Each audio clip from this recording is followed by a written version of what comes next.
silent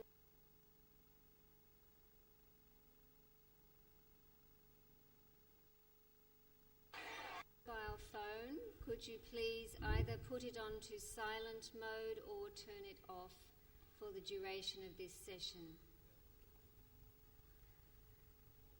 This afternoon we have the question and answer session with 5 panellists here who are going to do their best to answer, I guess, as many of the questions as possible. To my right, of course, we have our respected President Tim Boyd, Carolyn Dorrance from the United Lodge of Theosophists in California, Mr. Vicente Hao Chin Jr. from the Philippines, and Mr. Barend Voorham from the Point Loma group in the Netherlands. I believe that all of these people either have been or will be introduced at another time during this convention, so I'm not going to say any more in my introduction. So we have a number of questions. We're going to start with this one and see what everybody here has to say. I think it's quite an important question because the Theosophical Society was formed back in 1875. It has been around for a long time now. But the question is, what is the role of the Theosophical Society today? So, would anyone like to start? Yes. I think it didn't change. It's still the same role. We have to awaken the spiritual aspirations of mankind, and we have to do that by pointing to the Theosophical teachings, and especially by living the Theosophical teachings, so we are an example for our neighbors. And of course, times have changed, and we use other means now than 125 years ago, but the objective is still the same. We have to work hard, and if we work hard and selflessly and without any self-interest, together, collectively, we are still a very good, very useful instrument for the Masters of Wisdom and Compassion. Thank you. Who else would like to comment? Well, in a way, it's not for me to say what the role of the TS is, but I think it's really the same for the ULT.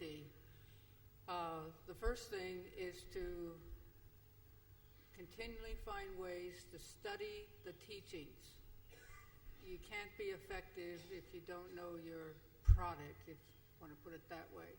So finding ways that all of you who are part of the Theosophical Society can study the teachings, can share what you study, and that will make you more effective in your most important mission, it seems to me, which is to broadcast the teaching, to make the teaching available or encourage others who are doing that.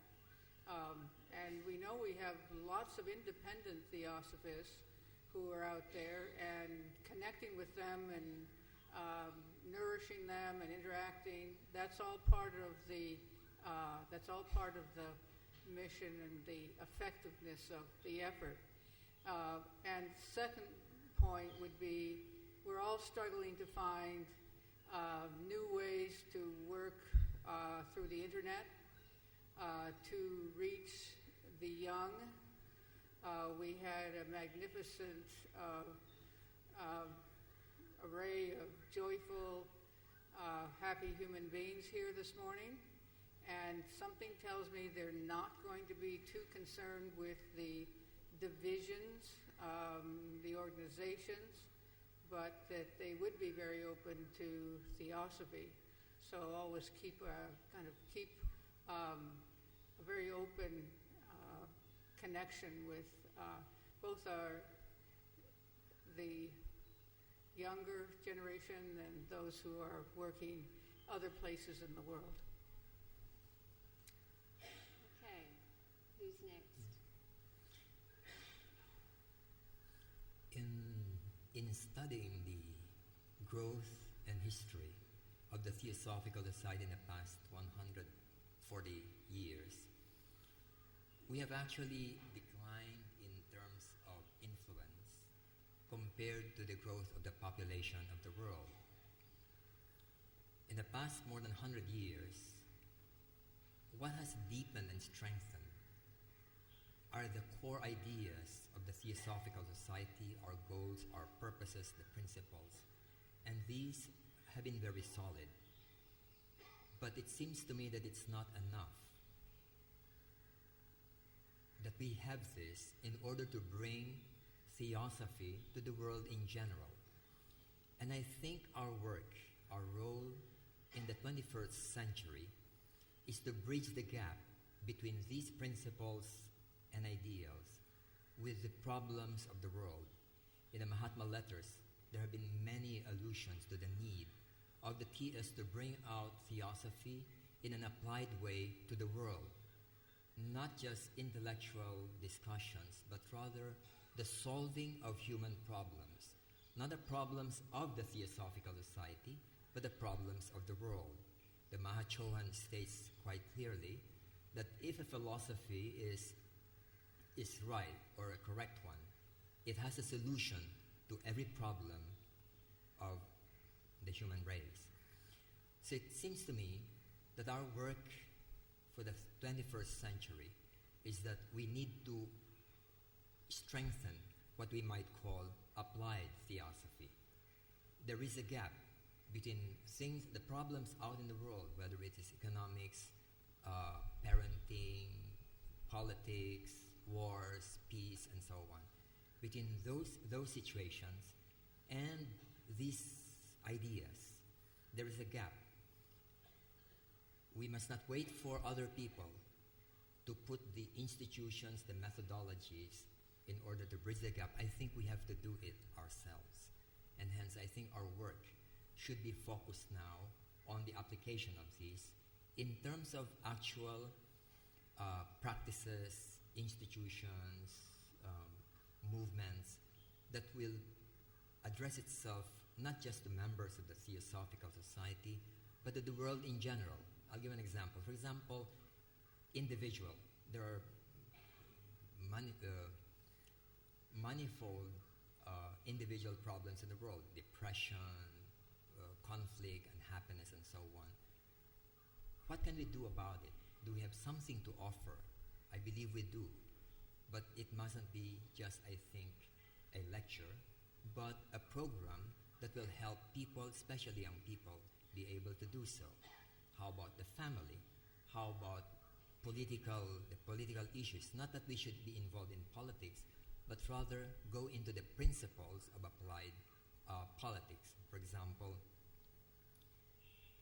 training government people in leadership. It's something that we have had the opportunity of doing in the Philippines, where mayors or governors in provinces or cities have asked the Theosophical Society to conduct sessions on leadership for their staff as well as the elected officials. The latest ones were just probably a few months ago. And it's something, it seems that they do recognize that we have something to offer. So it can be on wellness, on health, on vegetarianism, animal welfare, but more particularly the youth. I think the hope for change in the future lies in the youth. And I think we are not working enough for young people, not just in education, but in youth work. And I believe that we should focus our work in the 21st century on all these areas, so vast, so wide, and so important. Thank you. Does our president have anything to add? Probably. I would just say that I'm in complete agreement with what our panelists have said, with what Vic has said particularly, in the sense that as you track back over the history of the Theosophical Society, initially it seems that part of its mission was certainly to introduce certain very active seeds, concepts, into the mind of humanity. But it was introduced at a time and a place when perhaps the ground was not yet ready for it. And so the time has passed. These concepts, in many ways, have resulted in the birth of countless organizations in the world who all have adopted aspects of this broad theosophical context. But the piece that it seems is not missing but needs to be emphasized is that these principles that were in fact introduced have application. It's not merely something that can be studied in a conventional intellectual or academic manner, although that has value, but that there is in fact a need for us to center these principles in our being, and that's something that then carries out into the world. So the application aspect of it, and then as Vic was describing, and as Vic is in fact doing, the development of methods and institutions through which these things can be spread, I think is very important.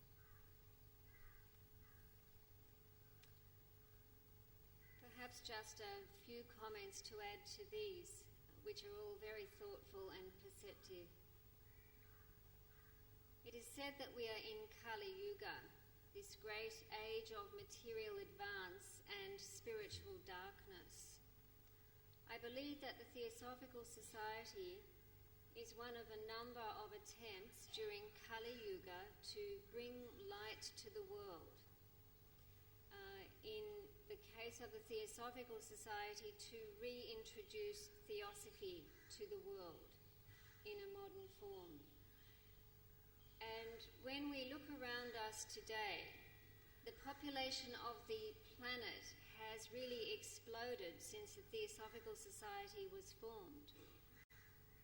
Materialism has become more and more enhanced and is strengthened very greatly by the media that we use today.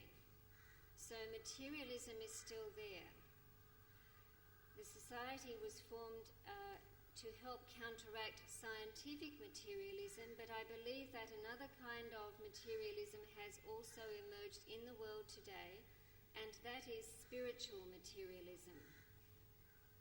There are various groups, perhaps many groups, which seek to make a very real profit from selling, if you like, spiritual wares. And I think that our job as a society is to make theosophy known, not through charging exorbitant amounts of money, but to use every means that we can to do that.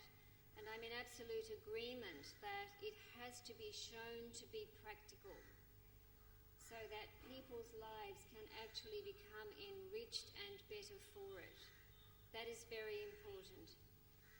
And when we think about the Theosophical Society as being formed to show the world that theosophy exists, and we think about the very heart of theosophy itself, that heart is quite simply unity. We live in this world of tremendous divisions. If it is possible to show to human beings that there is a way towards unity, and I think the theme of this convention is a wonderful one, and a possibility of becoming internally unified and helping to break down divisions around the world. If we can do that more successfully as time goes on, then the Theosophical Society can become an even greater living force on the planet today. Now we have a historical question, which I think I will refer to Barend here. The question is, why did the Point Loma group separate from the Adyar Theosophical Society? If this were a Point Loma convention, the question would have been, why did the Adyar group separate from Point Loma? So, it's all the perspective from which you look at history. There are many books written about it, and I'm not going to repeat it. You can all read it for yourself and make your own conclusions. But the things were very difficult in that time. The situation was very complicated. There was an esoteric session founded by HPB in London. There was no telephone, no cell phone, The things were very difficult. And in fact, it's human. So there was a difference in opinion. I'm not going to say who was right and who was wrong, but there was a difference in opinion, and that's the way things went in history. But, I'm not so pessimistic about today, because living in Kali Yuga doesn't only mean that things are very dark, because the cycle doesn't make mankind, but mankind makes the cycle.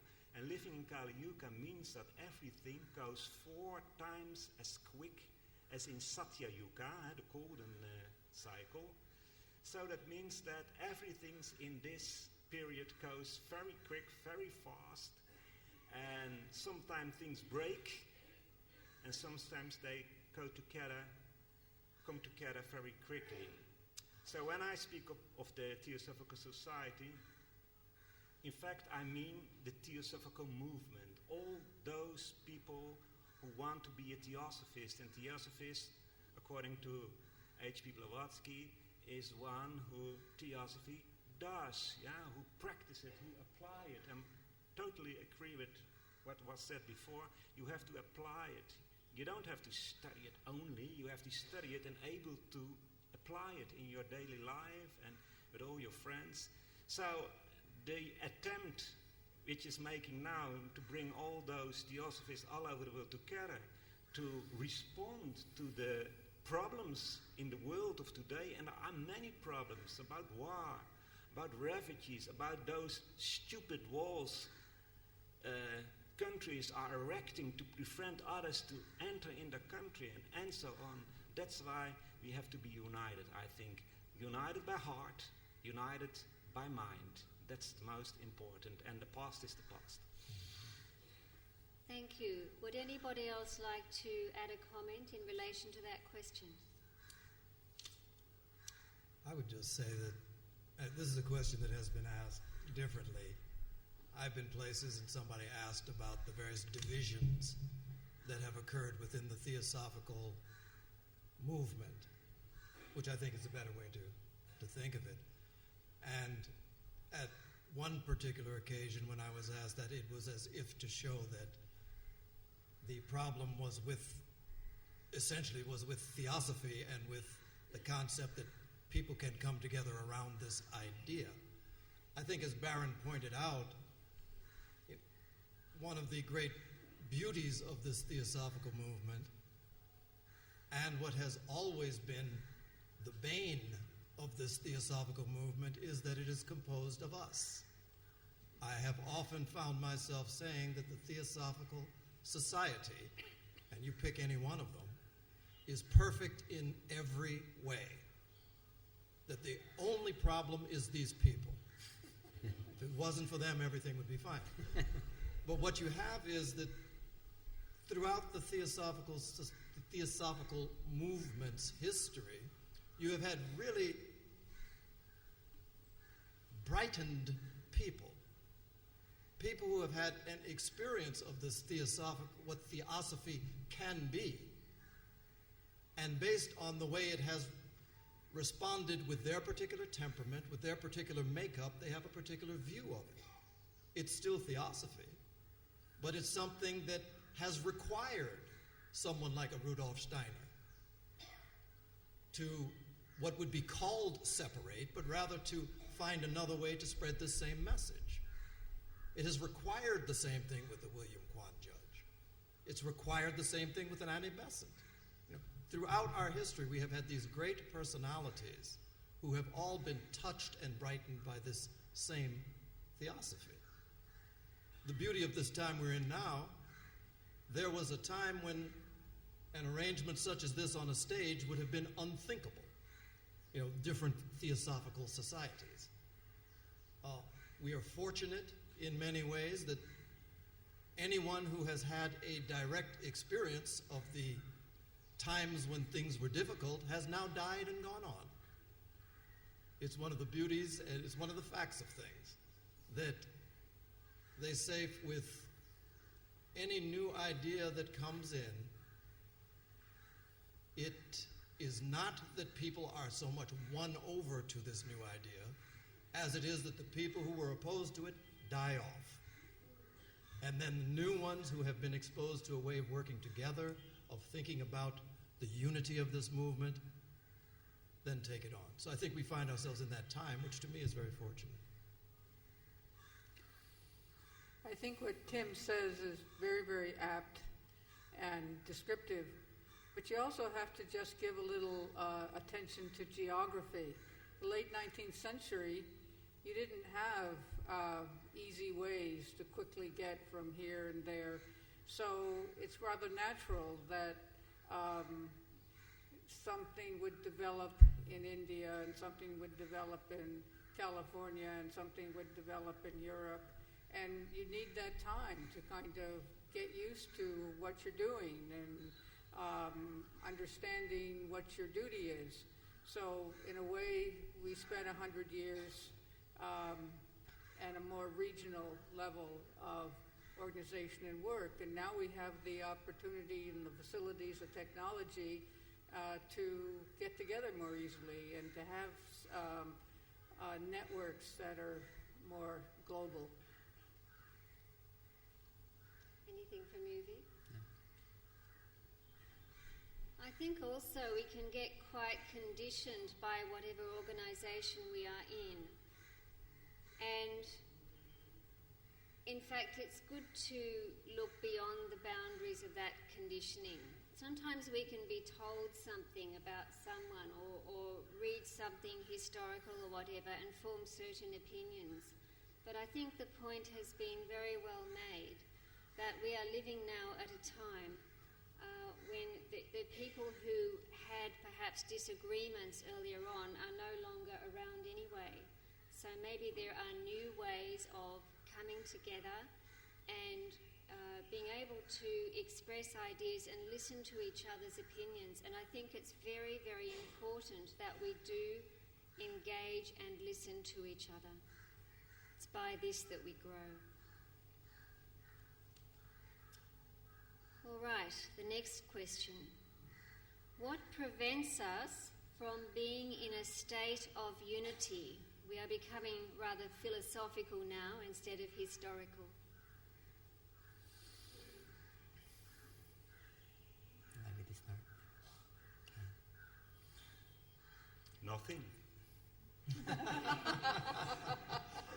Hey.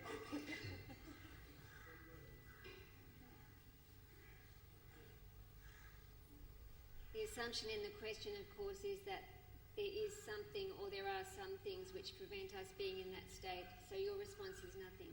That's Now, fine. it's the personality, of course. But that's not the law.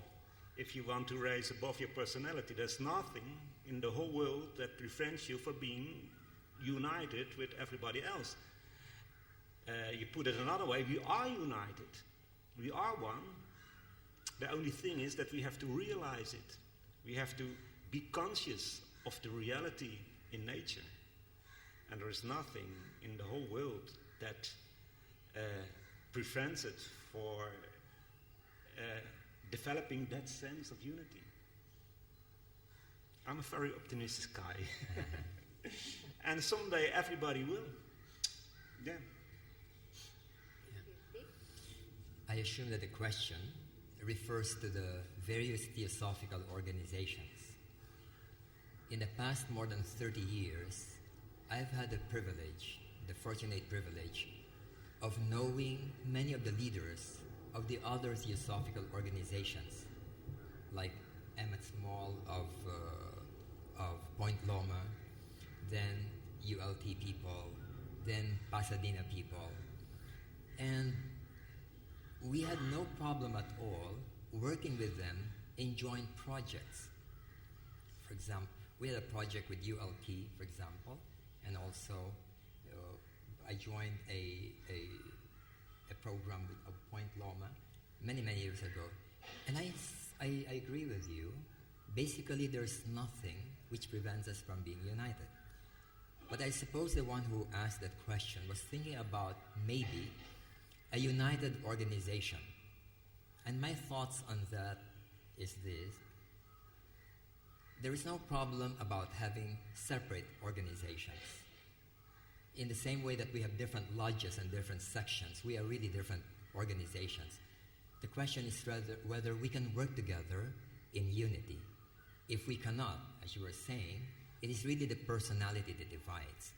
The core principle of theosophy, we are basically in agreement.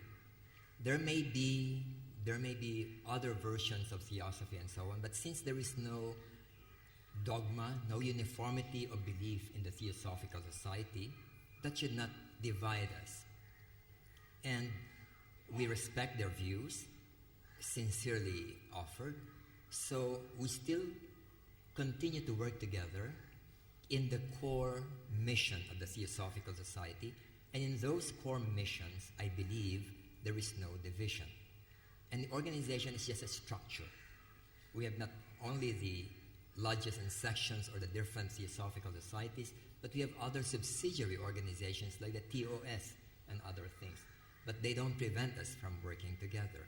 So I believe that, this panel, I'm very happy to see that we have from ULT, we have from Point Loma, we could have somebody from Pasadena, and the ITC have shown that this kind of work together is really possible. So I'm as optimistic as you in saying that let not the organizational structures become barriers to working together.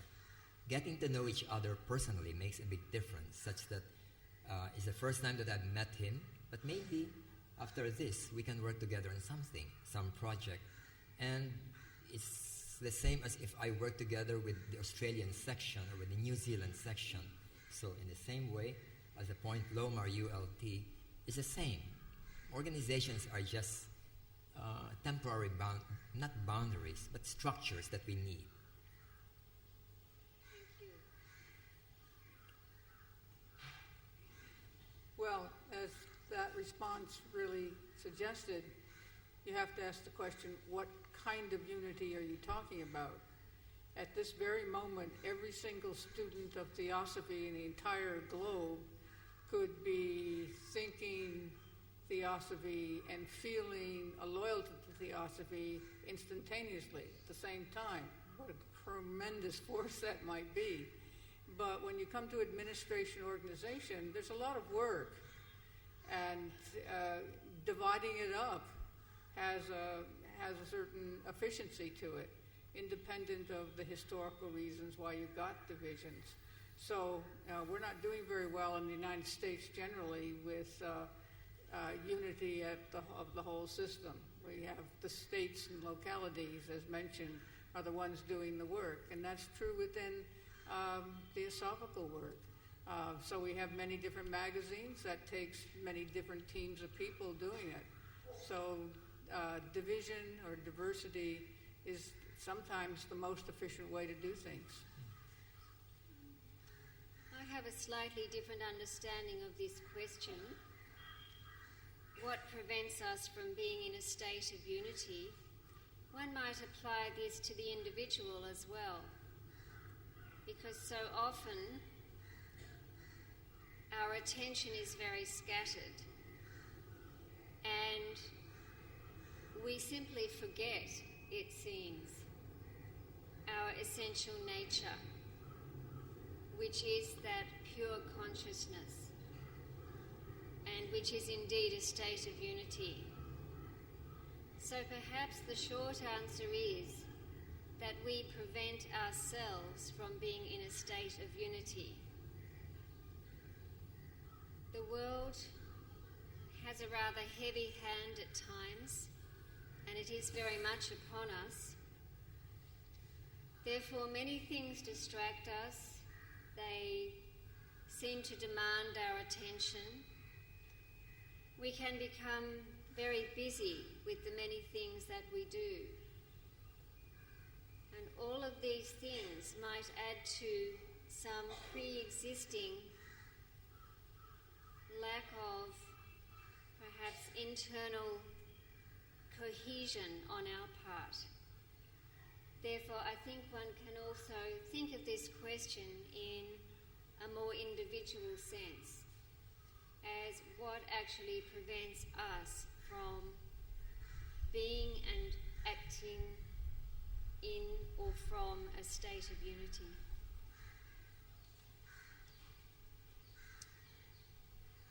Now, on a different note, as a TS member, can we go to temples and worship God? Can we go to temples and worship God as a TS member? Who would like to answer this? Just to quote Annie Besant on this subject of religion and whether or not it should be a practice for members of the Theosophical Society. And her statement was that the whole point is not for one to leave their religion, but to live their religion. And in that context, the truths that are shared mutually by all religions, those are the things that we attempt to emphasize and attempt to ultimately to live. There's no conflict between a belief in any sort of God and the theosophical teachings on that subject. It all depends on what we mean by that. But to those people who find in religion the opportunity to connect more deeply, to express compassion for their fellow people, some of the churches, for instance, in the United States, some of them some churches have gotten to be very political, and so they have political views that strike me as strange, but very often you find that in the work that people do for others, it's incredible. The way that they reach out to people around the world to help people who are starving, to assist people who are homeless, is quite remarkable. So whether you practice a religion or whether you practice none, the important part is the way that all of these different things are expressed in your living and in the way we connect with one another. Anyone else? It's not really an answer to this question, because I think, of course, you can. If you want to do that, you have the liberty to go to any church or temple you want. I'm a teacher, and sometimes my pupils ask me, do you believe in a God?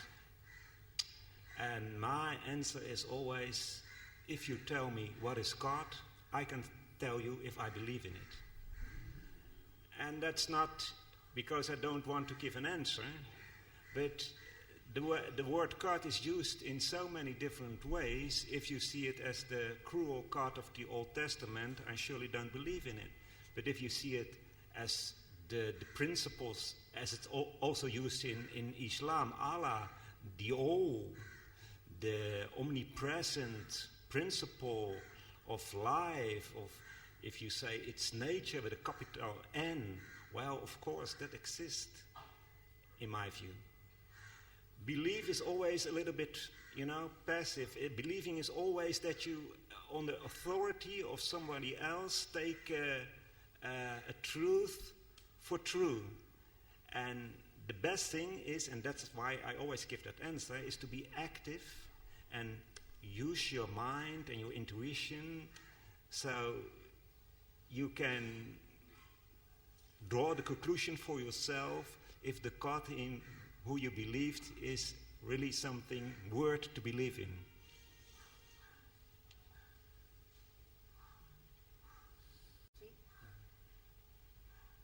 I think one of the most valuable qualities of the Theosophical Society is its genuine principle of freedom of thought. I've joined many organizations when I was young, and then I did not stay in any one of them simply because they expected me to believe in something, and that only the Theosophical Society did not ask me to believe in anything. And hence, anybody who'd like to worship his understanding of God or what, we are not asked not to do so. We are asked to sincerely pursue what we think is true. We may disagree with each other, but it's part of the wisdom of the Theosophical Society that while we disagree, we explore. We don't discount each other, we don't reject each other. We try to understand each other and learn from each other, and just maintain brotherliness or sisterliness, and then I think that would be all right. So the straight answer to that question is that anybody can worship or not worship anything. I think, all that's been said is really very helpful to whoever asked that question.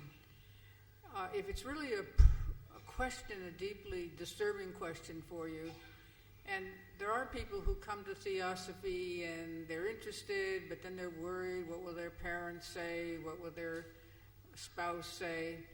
What's your motivation? Are you trying to hold on to something that you kind of don't really have any strong feeling for, but you think you ought to? And Theosophy is strange and different, so maybe I shouldn't get too close to that. If there's a complexity like that, then I think you really do have to think clearly through, well, what is it that I value? What is it I believe?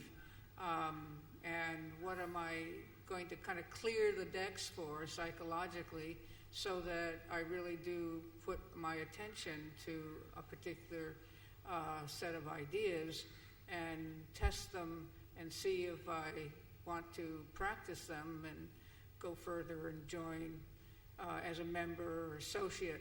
So there is an individual search that might be needed if you find yourself kind of trying to walk two paths at once. But the idea that you go off to a temple or a church and listen and learn what they teach, that is part of the spirit of Theosophy, to have a broader sense of how there are many religions, but they may very well help some people in one way and other people in another way. And it's certainly, we don't want a system where we kind of try to close down competing systems of thought. Picking up a little on what Vic has said in relation to the Adyar Theosophical Society, we have some members who simply declare themselves atheists. Not all members believe in God, whatever definition you give to God. And so it's very interesting that there's such an eclectic mix of members. And everybody has a different temperament. Some people are very much bhakta by nature. They're very devotional, and going to a temple or going to a church, something like that, really helps to fulfill something. I would like to think that some sort of understanding of Theosophy can only help to deepen and enrich one's experience of one's own religion. So there are perhaps many Hindus at this convention, for example. We have Christians in the Theosophical Society.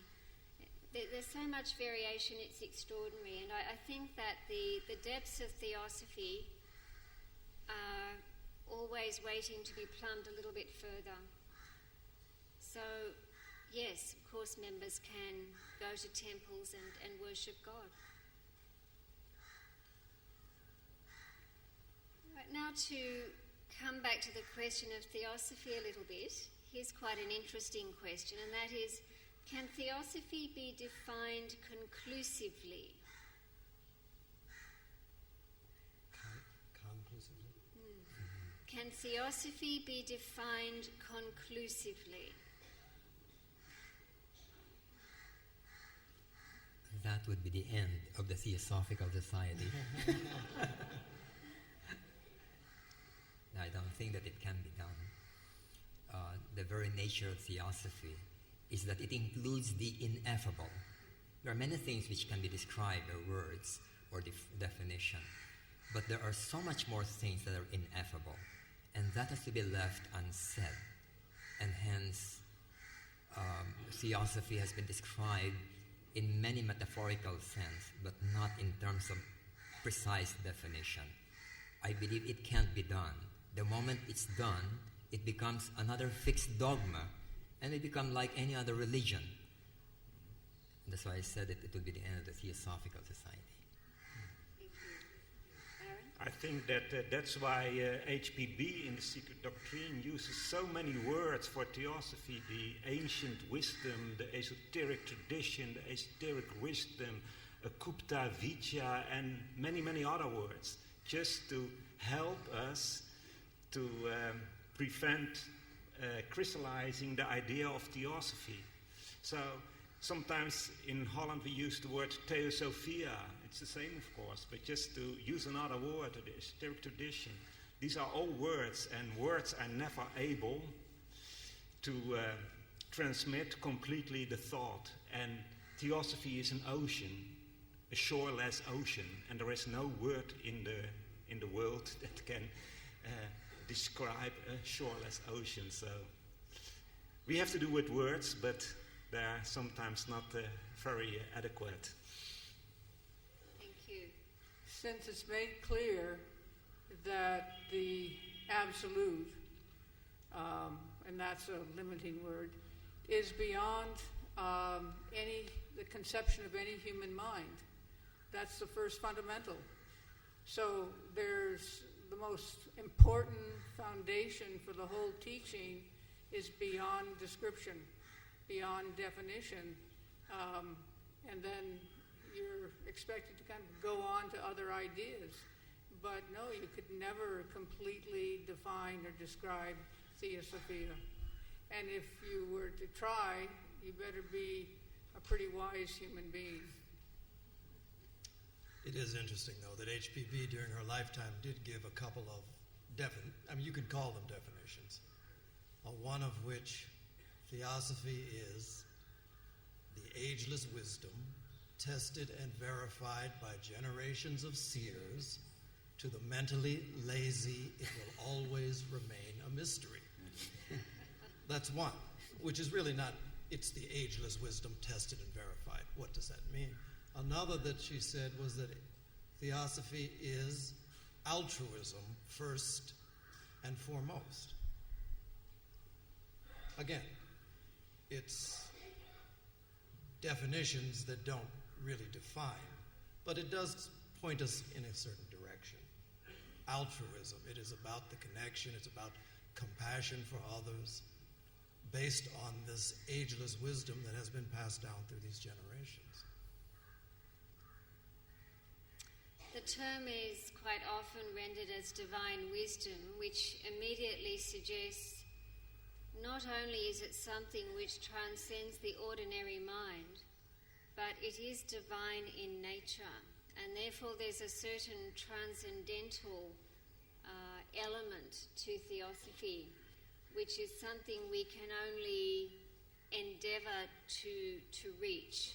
And perhaps each time we think we have grasped something new about it, it recedes a little bit further, and we have to expand our awareness a little bit more to come to new understandings. I think this is a very healthy thing. In the meantime, of course, it is common to give certain working, easy definitions to people on joining the Theosophical Society, for example, because a very natural question is, what is Theosophy? So I think it's incumbent on members to really have some sort of general things which they can say to inquirers, otherwise it becomes a little bit too difficult and abstruse as well. But as has been said, it really is very much an ocean. So in a sense, there are perhaps some more accessible aspects of Theosophy and other aspects of Theosophy which take us deeper and deeper towards our divine nature. So it's a really beautiful and extraordinary thing, and I guess as we evolve, for us Theosophy evolves in a way as well. Linda, could I... This is a panel that has never before occurred in history, this combination of people and of organizations. And so I have a question. And it's a question I'd like to ask because it's something that arises certainly within the Theosophical Society, Adyar, and it must be one that has to have resonance elsewhere.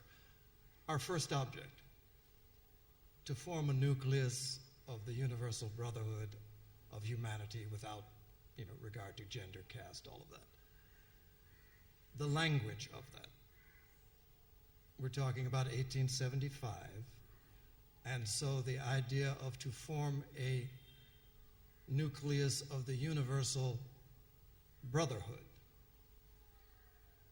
Obviously, there are things that are meant by brotherhood. Perhaps it has some deeper resonance, but it also has a certain sense of exclusivity, just by virtue of language, in the year 2016. So I was just wondering, it is in fact something that probably is worth considering from time to time. Really, what might be some thoughts about the language related to our first object? Are you referring to the word brotherhood? The word brotherhood, particularly. In other words, a masculine term? Masculine is term, the issue? yeah. Okay. Well, one does have people come forward and say, what's this brotherhood? Where's the sisterhood? Where's the Yeah. And they are put off by it. Yeah. There's no doubt about that. And that's why switching to the word humanity maybe has a little effectiveness. But I say that too because I have heard it valiantly defended. That brotherhood has very other sorts of meanings, other sorts of resonances. But then I've heard the people who have been defending that concept asked, well, would you be a member if it was instead universal sisterhood of humanity? Perhaps I could say something there. A couple of things. First of all, in the Australian section of the Theosophical Society back in the early 1990s, this became a controversial issue. So as an exercise, we surveyed all of our lodges and branches to find out if they could come up with some kind of alternative form of wording which did not take away from the meaning too much, but still kept the sense of the first object. At that stage, no alternative term could be found. We ended up getting permission from the Society's General Council in the third object to talk about the powers latent in the human being. That aside, though, it's something which I have certainly thought about a great deal. Of course, brotherhood implies a very close kind of community, a very special sense of closeness. At the same time, as we've already heard, it seems that things in Kali Yuga progress quite quickly, and I think that humanity has changed a lot globally since the Theosophical Society was formed. Probably the intention at that stage was to form a human nucleus, a nucleus of the human kingdom, if you like. But when you think about things like climate change and various problems on the planet, I think that human beings have become more and more aware of the many life forms on this planet.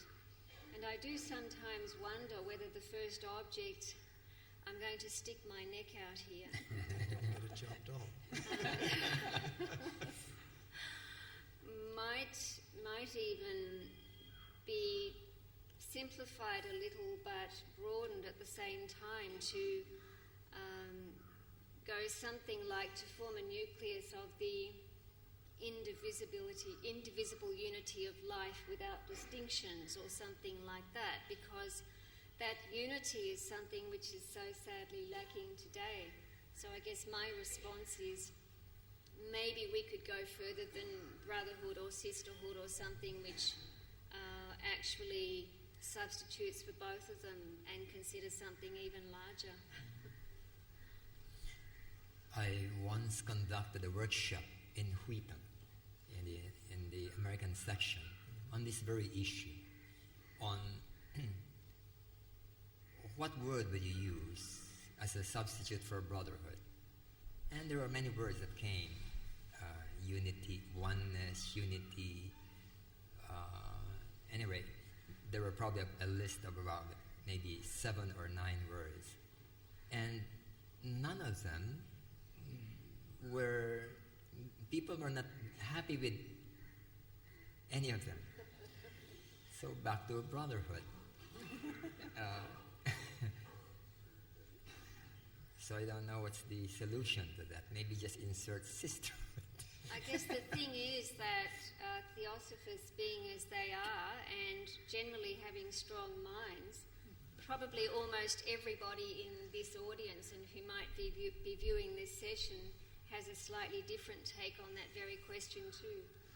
But if I may give some comments, I don't hope that the women are angry with me, but brotherhood, in my view, doesn't mean the links between personalities, but the links of that part of a human being which is sexless. Yeah, it's a spiritual part. Brotherhood is a fact in nature, and that doesn't mean that we are united as personalities, but the personality lived in the sense of separateness. And if we use the word brotherhood, and it was, I think, in those days very clever chosen by the masters or HPB or whoever it was, because you have to write it with a capital B, because it's the united force of all humanity in its higher part. Now, don't be afraid of reactions. Remember, when HPB published her magazine Lucifer, yeah, she even couldn't sell it in the bookstores because of the name. And people say, why do you choose that name? They won't buy our magazine. And she answered, should I give in to the wrong opinions of the people? No, we are right. Lucifer is a light bringer. And brotherhood doesn't mean just men, doesn't mean just women, now doesn't mean humanity. And if you can explain that, there's nothing wrong with the name. Actually, I think it will provoke something, and sometimes it's good to provoke so people can think about it. Well, my opinion. Glad that I asked.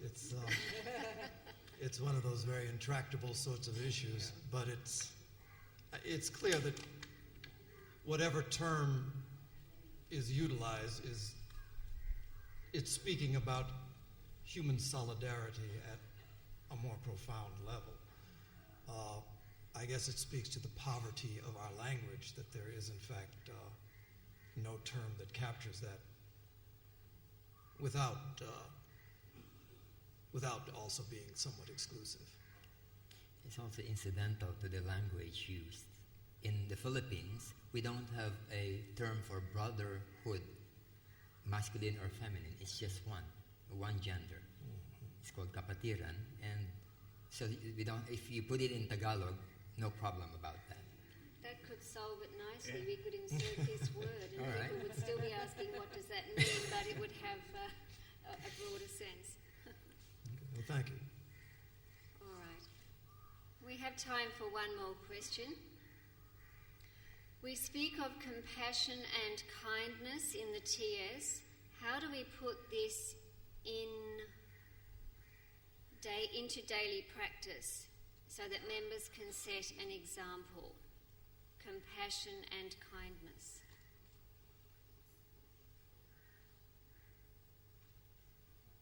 This strikes me as one of the easier questions we've been thrown today. Generally, for most people, we have a variety of relationships with other people. Some people have pets. Some people even have plants.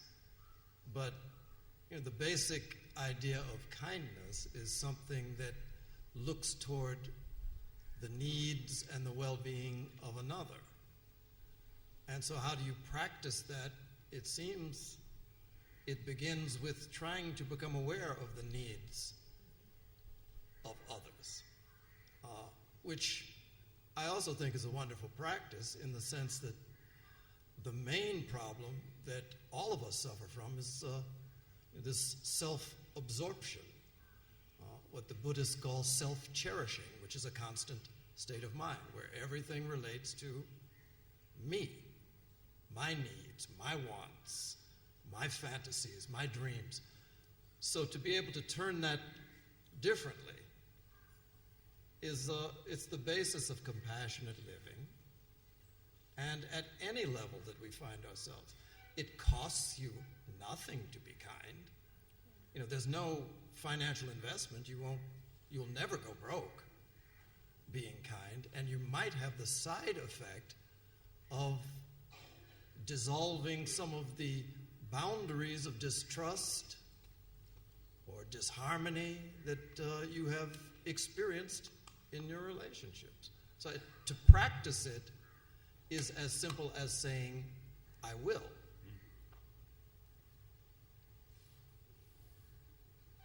I'm not sure it's that easy. All right, we've got something started. Compassion comes from our higher nature. It's a wonderful universal field of wisdom and kindness. It's everywhere.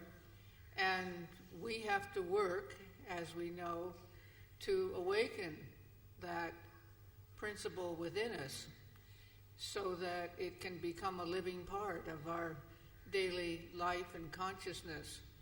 But for that to happen, and something very practical can be done, and that's to kind of clear the decks of your personality, your daily life. Particularly in this era, we have very complicated lives. We have multiple duties. We're doing this, we're doing that, we're doing this.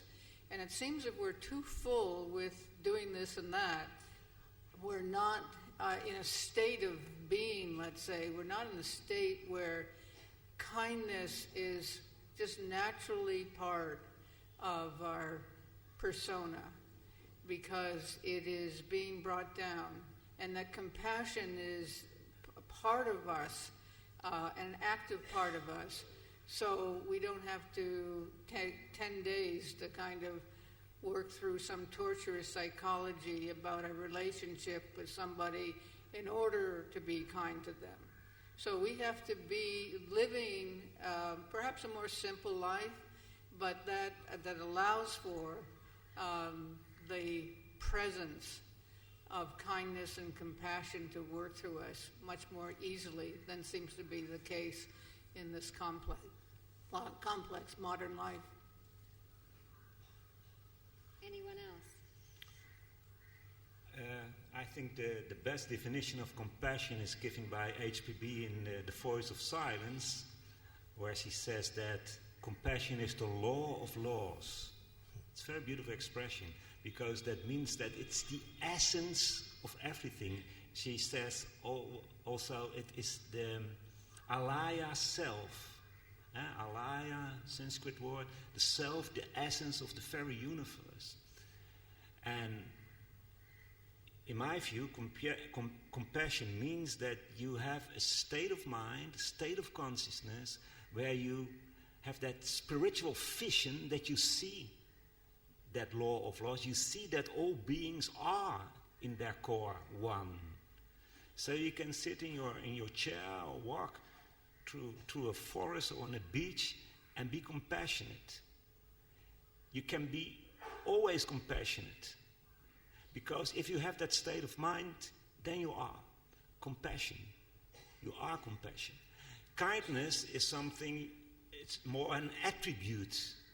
Compassion is not an attribute. You know, you can be kind to a person, and what a person you maybe not so kind, but compassion is something else. Compassion is the very view one person has of the unity of life, the oneness of life. So there is not something as compassion that is not applicable, okay, because compassion is the very application of the oneness of life itself, in my view. Vic? Yeah. To my mind, compassion and kindness are concerned with the two parts of our nature. We have an individuality, what we call the higher triangle, and then our personality, our ordinary conditioned personality. And the preparation or the maturity of both these levels would be essential for the flowering of these two. Kindness, as Barend was saying, is something different from compassion. It is something that even unspiritual people can do, which means that it's part of our upbringing. And when children are brought up or educated in a somewhat unwholesome way, then they can be very unkind, not just to other people, but also to their own so-called loved ones, members of the family. When a person develops the habit of anger, for example, or insecurity, then they can be hostile, they can be unkind. And that's because they have developed in themselves a quality of personality that produces defensiveness that would make them somewhat anti-other people, which can mean unkindness.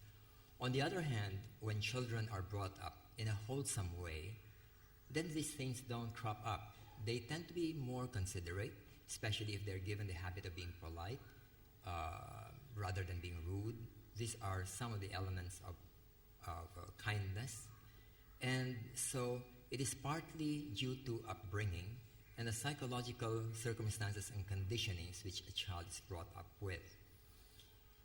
In my own exposure to education of young children as well as teenage people up to their 20s, I find that this is very true.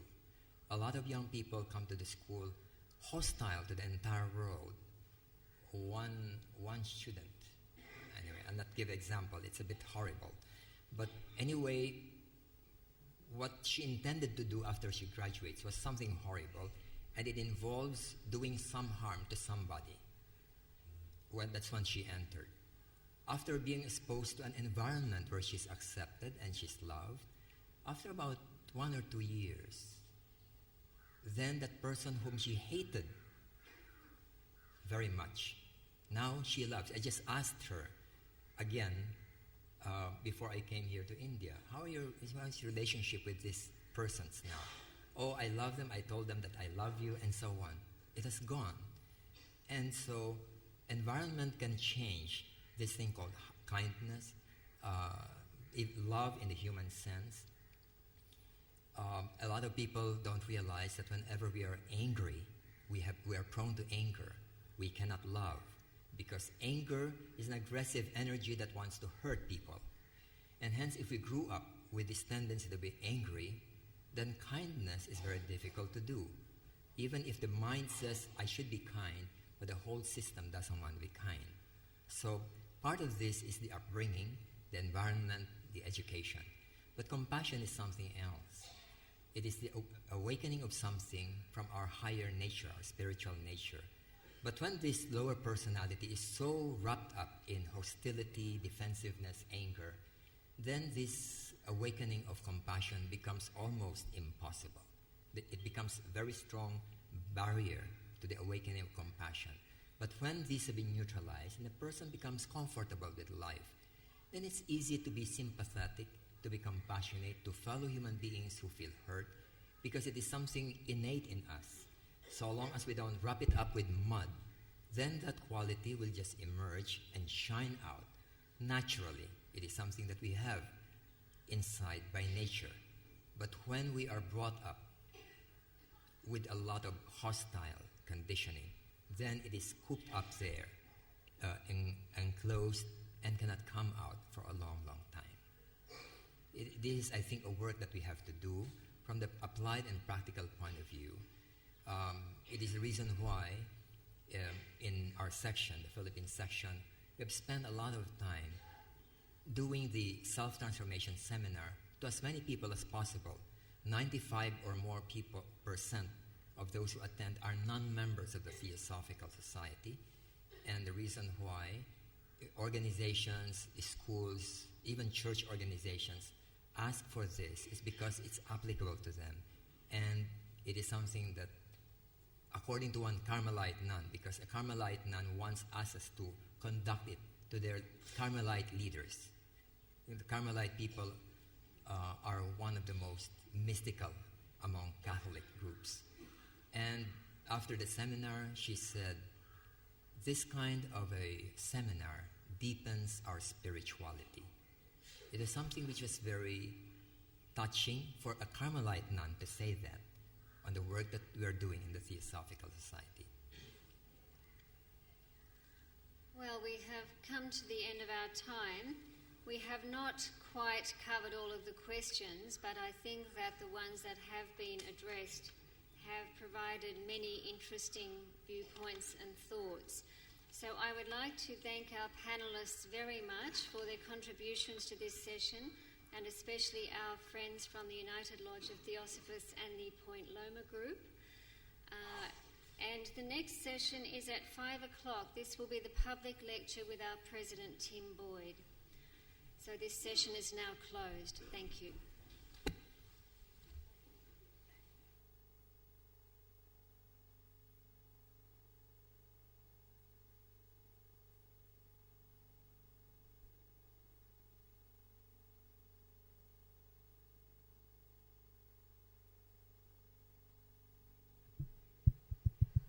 One announcement, please. Those of you who have remitted excess money for the convention may collect their dues from the inquiry office. Thank you.